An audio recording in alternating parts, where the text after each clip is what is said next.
ഒരു മുമ്പേ സീരിയലിൽ ഇനി വരാനിരിക്കുന്ന നല്ലൊരു അടിപൊളി അപ്കമിങ് എപ്പിസോഡിൻ്റെ റിവ്യൂ ആണ് കേട്ടോ പറയുന്നത്. ഈ ഒരു റിവ്യൂ നിങ്ങൾക്ക് ഇഷ്ടപ്പെടുന്നുണ്ടെങ്കിൽ വീഡിയോ ഒന്ന് ലൈക്ക് ചെയ്യാനും ചാനലൊന്ന് സബ്സ്ക്രൈബ് ചെയ്ത് സപ്പോർട്ട് ചെയ്യാനും മറക്കല്ലേ ഫ്രണ്ട്സ്. അപ്പോൾ നമുക്ക് സ്റ്റോറിയിലേക്ക് കിടക്കാം. പിന്നെ മക്കളുടെ എല്ലാം മുമ്പിൽ വെച്ച് അലീനയെ സ്വന്തം മകളായിട്ട് ദത്തെടുക്കുവാണല്ലോ ബാലചന്ദ്രൻ. മക്കൾക്കാണെങ്കിൽ അച്ഛനെ എതിർക്കാനുള്ള ധൈര്യവുമില്ല. കൃഷ്ണമോൾക്കാണെങ്കിൽ ഓൾറെഡി സത്യങ്ങളൊക്കെ അറിയാമല്ലോ.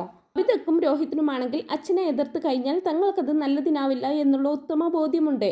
അതുകൊണ്ട് അവർ രണ്ടുപേരും അതിന് മൗനാനുവാദം നൽകി. അച്ഛൻ്റെ തീരുമാനം എന്താണോ അത് നടക്കട്ടെ എന്നൊക്കെ ഇങ്ങനെ ചിന്തിച്ചുകൊണ്ട് അവിടെ നിന്നങ്ങ് പോവുകയാണ്. എന്നാൽ വൈജയന്തിക്ക് ഇതങ്ങോട്ട് ഉൾക്കൊള്ളാനോ സഹിക്കാനോ പറ്റുന്നില്ല.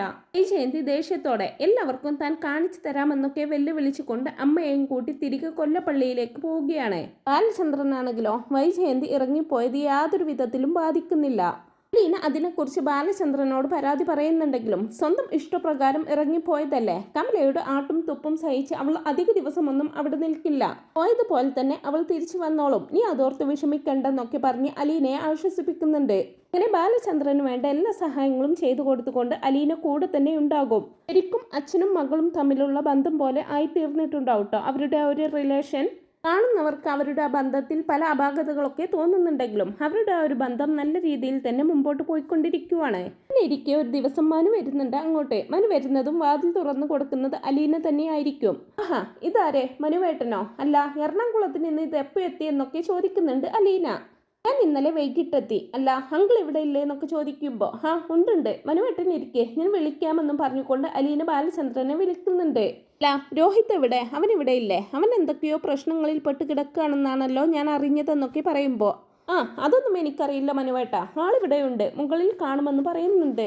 രോഹിത് അതിനിടക്ക് ഹരിയുമായിട്ട് കൂട്ടുകൂടി ഒരു പോലീസ് കേസിലൊക്കെ പെട്ടായിരുന്നു. അതിൽ നിന്നും കഷ്ടിച്ച് രക്ഷപ്പെടുത്തി കൊണ്ടുവന്നതായിരിക്കും ബാലചന്ദ്രൻ. അമ്മയെടുത്തിട്ട് തന്നെയാണ് അവരെ രണ്ടുപേരെയും പുറത്തിറക്കിയത്. എന്തായാലും കേസായിട്ട് തന്നെ നിലനിൽക്കും.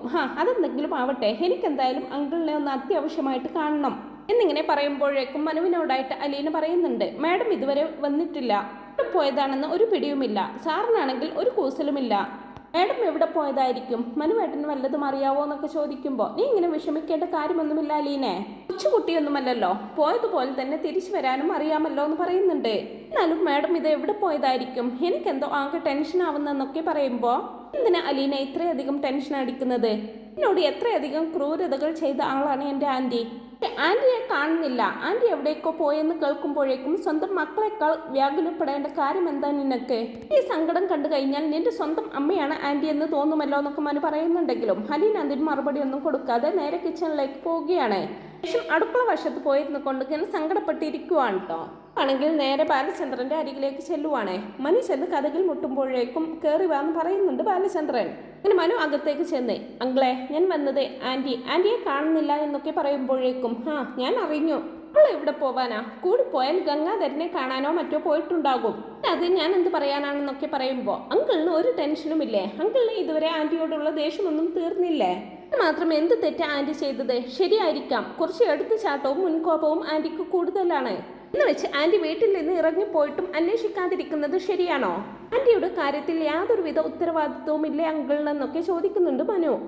ഇതൊക്കെ അവളുടെ അടവാ, എന്നെ ഒന്ന് പേടിപ്പിക്കാമെന്നും കരുതി കുറച്ച് ദിവസം മാറി നിൽക്കുന്നതായിരിക്കും അവള്. ചിലപ്പോൾ അവളും അവളുടെ ആങ്ങളെയും അറിഞ്ഞുകൊണ്ട് നടത്തുന്ന ഒരു നാടകമായിരിക്കും. അങ്കിളെ, അങ്ങനെയൊന്നും ആയിരിക്കത്തില്ല. അങ്കിൾ എന്തായാലും ഒന്ന് അന്വേഷിക്കണം. ആൻറ്റി ഇനി എന്തൊക്കെ പറയുമെങ്കിലും വല്യച്ഛൻ ഒരിക്കലും ഇങ്ങനെയുള്ള കാര്യത്തിനൊന്നും കൂട്ടുനിൽക്കില്ല. അച്ഛനാണെങ്കിൽ പിന്നെയും സംശയിക്കാമായിരുന്നു. വല്യച്ഛൻ ഒരിക്കലും ഇങ്ങനെ ഒരു കാര്യത്തിന് കൂട്ടുനിൽക്കില്ല. നേരെ വാ നേരെ പോ എന്നുള്ള രീതിയിലെ വല്യച്ഛൻ പെരുമാറൂ എന്നൊക്കെ പറയുമ്പോൾ വല്യച്ഛൻ നേരെ വാ നേരെ പോ, അങ്ങനെയുടെ കാര്യമൊന്നും നീ കൂടുതൽ എന്നോട് പറയേണ്ട മനു. ചതിക്കും വഞ്ചനയ്ക്കും പേര് കേട്ട ആൾക്കാരാണ് കൈതക്കൽ മാളിക വീട്ടിലുള്ളവർ മുഴുവനും. ഒക്കെ ബാലചന്ദ്രൻ ഇങ്ങനെ പുച്ഛത്തോടെ പറയുമ്പോൾ മനുവിനാണെങ്കിലും ഒന്നും പറയാനില്ലാതെ വാടിഞ്ഞു പോവുകയാണ്.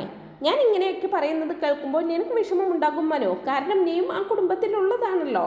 പക്ഷെ നീ ആ കുടുംബത്തിലുള്ളവരെയൊന്നും പോലെയല്ല മനു, നിനക്കൊരു നല്ല മനസ്സുണ്ട്, അതെനിക്ക് മനസ്സിലായതാണ്. അതുകൊണ്ടാണ് ഞാൻ എല്ലാ കാര്യങ്ങളും നിന്നോട് തുറന്നു പറയുന്നത്.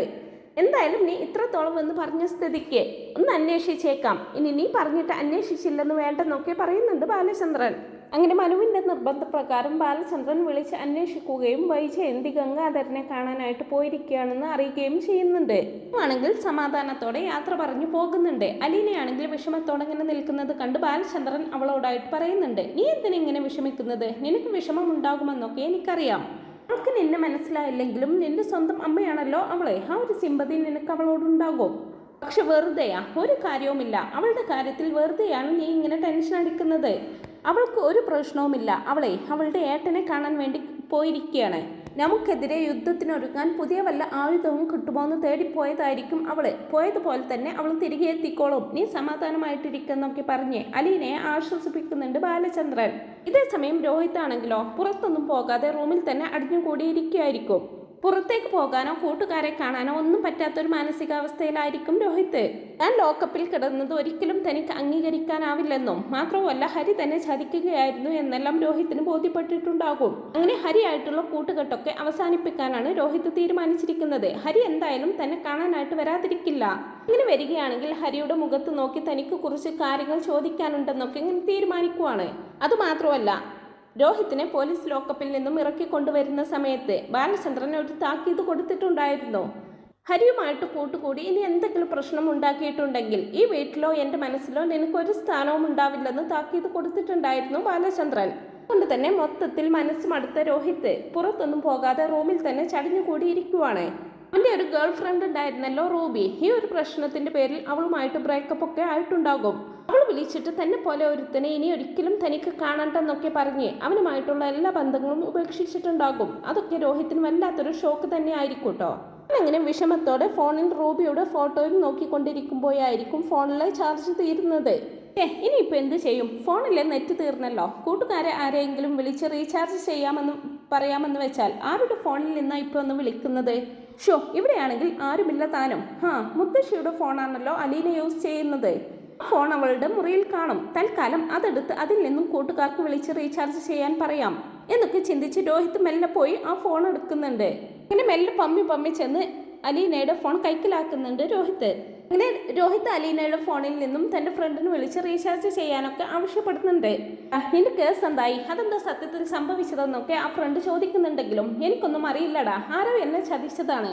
ആരോ നിന്നെ ചതിച്ചതാണ് എന്നല്ല, ഞാൻ നിന്നോട് പലവട്ടം പറഞ്ഞതല്ലേ നിന്റെ ആ കസിനെ ആളത്ര ശരിയല്ലെന്നും അവനുമായിട്ട് കൂട്ടുകൂടരുതെന്നും. നീ ആണെങ്കിൽ നിന്റെ കസിനാണ്, നിന്റെ എല്ലാ കാര്യങ്ങളും അറിയുന്നവനാണെന്നൊക്കെ പറഞ്ഞ് എൻ്റെ വാ അടപ്പിച്ചു. എന്തായാലും അനുഭവിച്ചപ്പോഴെങ്കിലും നീ പഠിച്ചു കാണുമല്ലോ അല്ലേ? ഞാൻ എന്തായാലും റീചാർജ് ചെയ്തേക്കാമെന്നും പറഞ്ഞുകൊണ്ട് ആ ഫ്രണ്ട് ഫോൺ കട്ട് ചെയ്യുന്നുണ്ട്. ഫോൺ കട്ട് ചെയ്തതിന് ശേഷം ആ ഫോൺ ഇങ്ങനെ തിരിച്ചു മറിച്ച് നോക്കുവാണ് കേട്ടോ രോഹിത്. മുത്തശ്ശിക്ക് മനുവേട്ടൻ വാങ്ങിച്ചു കൊടുത്ത ഫോൺ എന്തായാലും കൊള്ളാം. മുത്തശ്ശി ഇത് പോയപ്പോൾ അലീനയെ ഏൽപ്പിച്ചതാണെന്ന് തോന്നുന്നു. എന്തായാലും ഇത് കയ്യിൽ കിട്ടിയതല്ലേ, എന്തൊക്കെയാണ് ഇതിലുള്ളതെന്ന് ഒന്ന് നോക്കിയേക്കാമെന്നും പറഞ്ഞുകൊണ്ട് ആ ഫോൺ ഇങ്ങനെ വിശദമായിട്ട് നോക്കുന്നുണ്ട് കേട്ടോ രോഹിത്. ആ ഒരു സമയത്താണ് ആ ഒരു റെക്കോർഡിങ്സ് രോഹിത്തിൻ്റെ കണ്ണിൽ പെടുന്നത്. ഇവളിത് ആരോടായിരിക്കും ഇത്രയധികം സംസാരിച്ചിട്ടുള്ളത്? എന്തായാലും ഒന്ന് കേട്ട് നോക്കാമെന്നൊക്കെ ചിന്തിച്ചുകൊണ്ട് രോഹിത് ഒരു കൗതുകത്തിൽ ആ റെക്കോർഡിങ്സ് ഒക്കെ ഓണാക്കി നോക്കുന്നുണ്ട്. അപ്പോൾ രേവതിക്കുട്ടിയും അലീനയും തമ്മിലുള്ള ഒരു കോൾ റെക്കോർഡിങ് തന്നെയായിരിക്കും അത്. കുറച്ചങ്ങ് കേട്ടപ്പോൾ തന്നെ രോഹിത്തിന് മനസ്സിലായി ഇതിലെന്തോ ഒരു പ്രശ്നമുണ്ടെന്ന്. രോഹിത് അത് മുഴുവൻ ഇരുന്ന് കേൾക്കുകയാണ്. അതിലെ ഓരോ വാചകങ്ങൾ കേൾക്കുമ്പോഴും രോഹിത്തിന്റെ ഞെട്ടൽ ഇങ്ങനെ അധികരിച്ച് ഇങ്ങനെ വരുവാണ്. ആ കോൾ റെക്കോർഡിങ്സ് എല്ലാം കേട്ടതിന് ശേഷം ആകെ ഷോക്ക്ഡ് ആയിട്ടിരിക്കുവാണ് കേട്ടോ രോഹിത്. എൻ്റെ അമ്മയുടെ സ്വന്തം മകളാണെന്നോ അവളെ? അങ്ങനെ വരുമ്പോൾ തൻ്റെ സ്വന്തം ചേച്ചി ആയിരിക്കില്ലേ അവള്? ഈശ്വര, ഇതൊക്കെ സത്യം തന്നെ ആയിരിക്കുമോ? അലീന തൻ്റെ ചേച്ചി ആയിരുന്നെങ്കിൽ ഞാൻ എന്തുമാത്രം തെറ്റാ അവളോട് ചെയ്തത്? അല്ല, അച്ഛൻ ഇക്കാര്യം അറിയാമായിരിക്കുമോ? അതുകൊണ്ടാവോ അച്ഛൻ അവളെ പൊതിഞ്ഞു പൊടിച്ച് സംരക്ഷിച്ചുകൊണ്ട് നടക്കുന്നത്? എല്ലാം ചിന്തിച്ചുകൊണ്ട് രോഹിത് വാട്സപ്പ് എടുത്ത് നോക്കുമ്പോൾ ആ ഒരു റെക്കോർഡിങ്സ് എല്ലാം അച്ഛൻ്റെ ഫോണിലേക്ക് സെൻഡ് ചെയ്തതും കാണുന്നുണ്ട് കേട്ടോ. അതോടുകൂടി അച്ഛന് കാര്യങ്ങളെല്ലാം അറിയാമെന്ന് രോഹിത്തിന് ബോധ്യപ്പെടുന്നുണ്ട്. രോഹിത് അങ്ങനെ ആകെ ഞെട്ടലോടെ അലീനയും രേവതിക്കുട്ടിയും തമ്മിലുള്ള സംസാരം വീണ്ടും കേൾക്കുവാണ് കേട്ടോ. മാത്രമല്ല അലീന രോഹിത്തിനെ കുറിച്ചും രേവതിക്കുട്ടിയോട് പറയുന്നുണ്ടല്ലോ, ആ ദ്രോഹി എന്നും പറഞ്ഞ് രേവതിക്കുട്ടി തിരിച്ചും പറയുന്നുണ്ടല്ലോ അലീനയോട്. രേവതിക്കുട്ടിയുടെ അങ്ങനെയുള്ള സംസാരം കേൾക്കുമ്പോൾ ദേഷ്യത്തോടെ പല്ല് കടിക്കുവാണ് രോഹിത്. എല്ലാം കേട്ട് കഴിഞ്ഞ രോഹിത് സ്ഥലകാല ബോധമില്ലാത്തവനെ പോലെ ഇങ്ങനെ നിൽക്കുവാണ്. എന്നാലും എങ്ങനെയായിരിക്കും അവൾ എൻ്റെ കൂടപ്പിറപ്പാകുന്നത്, അവൾ എൻ്റെ ചേച്ചിയാകുന്നത്? അമ്മ കല്യാണത്തിന് മുമ്പ് പ്രസവിച്ചിട്ടുണ്ട് എന്നല്ലേ ഇതിൽ നിന്നൊക്കെ മനസ്സിലാവുന്നത്? ഒക്കെ ചിന്തിച്ചുകൊണ്ട് അലീന തന്നോട് മുമ്പ് പറഞ്ഞ കാര്യങ്ങളൊക്കെ ഇങ്ങനെ ഓർത്തെടുക്കുവാണ് രോഹിത്. അലീനയെ ഉപദ്രവിക്കാൻ ചെല്ലുന്ന സമയത്ത് അലീന പറഞ്ഞായിരുന്നല്ലോ, ഈ ചെയ്യുന്നതിനൊക്കെ ഒരു കാലത്ത് നീ എന്നോട് മാപ്പ് ചോദിക്കേണ്ടി വരുമെന്ന്. ഇതൊക്കെ തെറ്റായിപ്പോയെന്നും പറഞ്ഞുകൊണ്ട് നീ എൻ്റെ കാല് പിടിക്കുന്ന ഒരു ദിവസം വരും. ഇതെല്ലാം പലവട്ടം അലീന അവന് വാണിംഗ് കൊടുത്തിട്ടുണ്ടായിരുന്നല്ലോ. ഈ ഒരു കാര്യങ്ങളൊക്കെ ഓർക്കുവാണ് രോഹിത്. ഇങ്ങനെ ആ ഒരു കാൾ റെക്കോർഡിങ്സ് എല്ലാം കേട്ട് രോഹിത്തും സത്യം മനസ്സിലാക്കുവാണ്. കേട്ടതൊന്നും വിശ്വസിക്കാനാകാതെ വാ പൊത്തി പിടിച്ചുകൊണ്ട് ഇങ്ങനെ നിൽക്കുവാണ് രോഹിത്. എന്താണ് ഇതിൻ്റെയൊക്കെ അർത്ഥം? അലീന തൻ്റെ കൂടപ്പിറപ്പാണ് എന്നല്ലേ? കൂടപ്പിറപ്പിനെയല്ലേ താൻ അങ്ങനെയൊക്കെ ദ്രോഹിക്കാൻ ശ്രമിച്ചത്? അങ്ങനെ എന്തെങ്കിലും സംഭവിച്ചിരുന്നെങ്കിൽ താനിപ്പോൾ ജീവിച്ചിരിക്കുന്നതിൽ അർത്ഥമുണ്ടോ? ഞാൻ എന്ത് ഇങ്ങനെ ആയിപ്പോയത്? ഈശ്വര, ഞാൻ ഇനി ഇതും അറിഞ്ഞ് എങ്ങനെ അവളുടെ മുഖത്ത് നോക്കുമെന്നൊക്കെ ചിന്തിച്ചുകൊണ്ട് ആകെ തകർന്നു പോവുകയാണ് രോഹിത്. ഇത് തലയിൽ കൈവച്ച് വാതിലിലൂടെ ഊർന്ന് അവിടെ ഇരുന്ന് പോവുകയാണ്. താൻ ചെയ്തത് എത്ര നീചമായിട്ടുള്ള പ്രവൃത്തിയാണ്. എത്രയോ തവണ അവളെ വാക്കുകൾ കൊണ്ട് ക്രൂശിച്ചിട്ടും അവൾ അതെല്ലാം ഒരു പുഞ്ചിരിയോടെ മാത്രമേ കേട്ടു നിന്നിട്ടുള്ളൂ. അനിയനോടുള്ള സ്നേഹവും കരുതലും ആയിരുന്നിരിക്കാം അവൾക്ക് തന്നോട്. പക്ഷെ അതെനിക്ക് മനസ്സിലായില്ലല്ലോ പറഞ്ഞ് പതുക്കെ കണ്ണാടിയുടെ അരികിലേക്ക് പോയി തന്റെ മുഖത്തേക്ക് തന്നെ സൂക്ഷിച്ചു നോക്കുവാണ്. കണ്ണാടിക്കരികിൽ പോയി അവൻ സ്വയം അവന്റെ കവിളിൽ അടിക്കുവാണ് കേട്ടോ. ചെയ്തത് വളരെ വലിയ തെറ്റായിപ്പോയി. നീ ശരിക്കും ഒരു പാപി തന്നെയാണ് രോഹിത് എന്നൊക്കെ പറഞ്ഞ് പൊട്ടിക്കരയുവാണ് രോഹിത്. സത്യങ്ങൾ അറിഞ്ഞ് ഒരു തരം ഭ്രാന്ത് പിടിച്ചതുപോലെയുള്ള ഒരു പെരുമാറ്റമായിരിക്കും രോഹിത്തിന്. അങ്ങനെ കുറച്ച് കഴിയുമ്പോഴേക്കും മനോനില വീണ്ടെടുക്കുന്നുണ്ട്, കണ്ണൊക്കെ തുടക്കുന്നുണ്ട് കേട്ടോ. ശേഷം ഈ ഫോൺ എന്തായാലും താഴെ കൊണ്ടുപോയി വെക്കണമല്ലോ, ഇത് കാണാഞ്ഞാൽ അവൾ അന്വേഷിക്കും. എല്ലാം തീരുമാനിച്ച് ഫോണുമെല്ലാം എടുത്തിടത്ത് തന്നെ കൊണ്ടുവെക്കുന്നുണ്ട്. വെച്ച് തിരിച്ചു പോകുന്ന വഴിക്ക് അലീനയെ ഒന്ന് എത്തി നോക്കുന്നുണ്ട്. അവിടെ ഒരു പരാതിയും കൂടാതെ ജോലി ചെയ്യുന്ന അലീനയെ കാണുന്നതും ചെറിയൊരു സഹതാപമൊക്കെ തോന്നുന്നുണ്ട് കേട്ടോ രോഹിത്തിന്. ഇടങ്ങനെ രോഹിത് ഫുഡ് കഴിക്കാൻ വന്നിരിക്കുമ്പോൾ അലീന ഭക്ഷണമൊക്കെ കൊണ്ടുവന്ന് കൊടുക്കുന്നുണ്ട്. സാധാരണ അലീന ഫുഡ് കൊണ്ടുവന്ന് വെക്കുമ്പോൾ രോഹിത് അലീനയെ നോക്കി പേടിപ്പിക്കാറൊക്കെ ഉണ്ടായിരുന്നു. പക്ഷെ ഇത്തവണ അങ്ങനെ നോക്കിയില്ലെന്ന് മാത്രമല്ല, അവളുടെ മുഖത്തേക്ക് പോലും നോക്കാതെ തല താഴ്ത്തിയിരുന്ന് ഭക്ഷണം കഴിക്കുവാണ്. അലീനയാണെങ്കിൽ അതൊന്നും ശ്രദ്ധിക്കാതെ ഫുഡെല്ലാം എടുത്തു കൊടുത്ത് തിരിഞ്ഞു നടക്കാനായിട്ട് തുടങ്ങുവാണ്. കഴിക്കാനുള്ളതൊക്കെ എടുത്തു കൊടുത്തിട്ട് അലീന തിരിഞ്ഞു നടക്കുമ്പോഴേക്കും ചേച്ചി കഴിച്ചോ എന്ന് പെട്ടെന്ന് ചോദിക്കുവാണ് രോഹിത്. രോഹിത്തിന്റെ പെട്ടെന്നുള്ള ആ ഒരു ചോദ്യം കേട്ട് ആകെ ഞെട്ടിപ്പോവാണ് കേട്ടോ അലീന. എന്നോടാണോ നീ ചോദിച്ചത് എന്നുള്ള രീതിയിൽ അലീന രോഹിത്തിനെ അന്തം വിട്ടുകൊണ്ട് നോക്കി നിൽക്കുവാണ്. അലീന ഇങ്ങനെ ചുറ്റും നോക്കുകയാണ് കേട്ടോ, എവിടെ ഇനി വേറെ ആരെങ്കിലും വന്നിട്ടുണ്ടോ എന്നുള്ള രീതിയിൽ. അലീന രോഹിത്തിനെ നോക്കുന്ന സമയത്ത് രോഹിത് ഇങ്ങനെ തല താഴ്ത്തിയിരുന്ന് ഫുഡ് കഴിക്കുക തന്നെയാണ്. നീ ഇപ്പൊ എന്നോട് എന്തെങ്കിലും ചോദിച്ചോ എന്ന് അലീന ചോദിക്കുമ്പോൾ രോഹിത് മെല്ലെ തല ഉയർത്തി നോക്കുന്നുണ്ട്. പിന്നെ ചേച്ചി കുറെ നേരമായല്ലോ കിച്ചണിൽ ജോലി ചെയ്യുന്നത് കാണുന്നു, ചേച്ചി കഴിച്ചോന്നാണ് ഞാൻ ചോദിച്ചതെന്ന് ചോദിക്കുവാണ്. അലീനയാണെങ്കിൽ അന്തം വിട്ടുകൊണ്ട് കഴിച്ചു, അല്ലല്ല കഴിച്ചോളാം. അലീനയ്ക്കാണെങ്കിൽ ഒരു വെപ്രാളം പോലെ ആയിരിക്കും ഇതെന്താ സംഗതി എന്ന് മനസ്സിലാവാഞ്ഞിട്ട്. രോഹിത്തിന് ഇത് എന്താ പറ്റിയതെന്ന് എത്ര ആലോചിച്ചിട്ടും അലീനയ്ക്ക് മനസ്സിലാവുന്നില്ല. അമ്മ എന്തായാലും ഗംഗാധരൻ അങ്കിളിനെ കാണാൻ പോയതാണല്ലോ, ഞാനും ഒന്ന് അങ്ങോട്ട് പോയാലോ എന്ന് വിചാരിക്കുവാണ്. എന്താ ചേച്ചിയുടെ അഭിപ്രായം എന്നൊക്കെ ചോദിക്കുമ്പോൾ അലീന ഒന്നും മനസ്സിലാവാതെ ഞെട്ടലോട് കൂടി തന്നെ അവനെ നോക്കിക്കൊണ്ടിങ്ങനെ നിൽക്കുവാണ്. ഇത് തന്നെയാണോ ഈ ചോദിക്കുന്നത്? ഇങ്ങനെ ഒരിക്കലും രോഹിത് തന്നോട് പെരുമാറില്ല, ഇതിനി മറ്റെന്തെങ്കിലും ട്രാപ്പാണോ എന്നൊക്കെയാണ് അലീന ചിന്തിക്കുന്നത്. നിനക്കിത് എന്ത് പറ്റി? നീ എന്തിനാ എന്നോട് ഇങ്ങനെയൊക്കെ ചോദിക്കുന്നത്? നീ വീണ്ടും എന്നെ ചതിക്കാനുള്ള പരിപാടിയോ മറ്റോ ആണോ? ഹരിയുമായിട്ടുള്ള കൂട്ട് നീ ഇതുവരെ വിട്ടില്ലേ? ഞാൻ പറഞ്ഞിട്ടുള്ളതല്ലേ ഹരി നിന്നെ കൊണ്ടുപോയി കുഴിയിൽ ചാടിക്കുമെന്ന്. നിനക്ക് അത് ഇതുവരെ മനസ്സിലായില്ലേ? നീ ആ കേസിൽ കുടുങ്ങിയത് പോലും ഹരി കാരണമാണ്. അത് നീ ആരോടും തുറന്നു പറയുന്നില്ലെങ്കിലും എനിക്കറിയാം ഹരിയാണ് നിന്നെ കൊണ്ടുപോയി ചതിച്ചതെന്ന്. എന്നിട്ട് അവൻ നിന്നെ ഒന്ന് വിളിക്കുകയോ നിന്റെ അരികിലേക്ക് വരികയോ മറ്റോ ചെയ്തിട്ടുണ്ടോ? എന്നിട്ട് വീണ്ടും എന്നെ ട്രാപ്പിലാക്കാൻ അവൻ വിളിച്ചു പറഞ്ഞ വല്ല പദ്ധതിയും ആണോ ഇതെന്നൊക്കെ ചോദിക്കുന്നുണ്ട് അലീന. രോഹിത്താണെങ്കിലോ ഒന്നും മിണ്ടാതെ അലീനയുടെ മുഖത്തേക്ക് തന്നെ ഇങ്ങനെ നോക്കുവാണ് കേട്ടോ. അലീന പറയുന്നതിന് തിരിച്ചു മറുപടിയൊന്നും കൊടുക്കാതെ അവൾ വഴക്ക് പറയുന്നതൊക്കെ കേൾക്കാൻ താൻ ബാധ്യസ്ഥനാണെന്നുള്ള രീതിയിൽ ഇങ്ങനെ കേട്ടുകൊണ്ട് നിൽക്കുവാണ്. അലീനയാണെങ്കിൽ വീണ്ടും തുടരുവാണ്. നീ വിചാരിക്കുന്നത് പോലെ ഒരു പെണ്ണല്ല ഞാൻ, എന്നെ ജീവിക്കാൻ അനുവദിക്കണം. ഇങ്ങനെ അലീന വിഷമത്തോടെ പറയുമ്പോഴേക്കും രോഹിത്തിന് സ്വയം തന്നോട് തന്നെ ഒരു പുച്ഛം തോന്നുവാണ്. അവൻ ഇങ്ങനെ മെല്ലെ ഭക്ഷണം കഴിക്കലൊക്കെ നിർത്തുവാണ്. രോഹിത് പതുക്കെ മെല്ലെ എഴുന്നേറ്റ് അലീനയോട് സോറിയും പറഞ്ഞുകൊണ്ട് അവിടെ നിന്ന് എണീറ്റ് പോവുകയാണ്.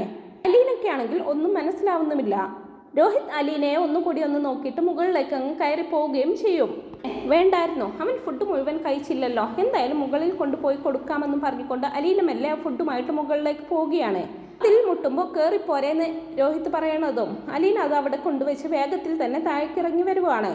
അലീന ആകെ സംശയത്തിലായിരിക്കും. രോഹിത്തിന് ഇത് എന്താ പറ്റിയതെന്ന് എത്ര ആലോചിച്ചിട്ടും അലീനക്ക് മനസ്സിലാവുന്നില്ല. എൻ്റെ സത്യങ്ങളെല്ലാം തിരിച്ചറിഞ്ഞ രോഹിത് അലീന ഇവിടേക്ക് വന്നത് മുതലുള്ള ഓരോ കാര്യങ്ങളൊക്കെ ആയിട്ട് ഇങ്ങനെ ഓർത്തെടുക്കുവാണ്. ഒടുവിൽ അലീനയെ തൻ്റെ സ്വന്തം ചേച്ചിയായിട്ട് തന്നെ അംഗീകരിക്കാൻ തീരുമാനിക്കുവാണ് കേട്ടോ. അലീനയാണെങ്കിൽ രേവതിക്കുട്ടിയെ വിളിച്ചിട്ട് രോഹിത്തിൻ്റെയും മനംമാറ്റമൊക്കെ സൂചിപ്പിക്കുന്നുണ്ട്. ഇന്നിവിടെ ഒരു സംഭവം ഉണ്ടായി. രോഹിത്തിന് എന്തോ ഒരു മനംമാറ്റം. അവൻ എന്നെ ചേച്ചി എന്നൊക്കെ വിളിച്ചു. ആർക്ക്? ആ ദ്രോഹിക്കോ? ചേച്ചിക്ക് വെറുതെ തോന്നിയതാവുമെന്നൊക്കെ പറയുമ്പോൾ എടി സത്യമാണ് രോഹിത്തിന് എന്നോടുള്ള സമീപനത്തിലൊക്കെ എന്തൊക്കെയോ ഒരു മാറ്റം വന്നതുപോലെ.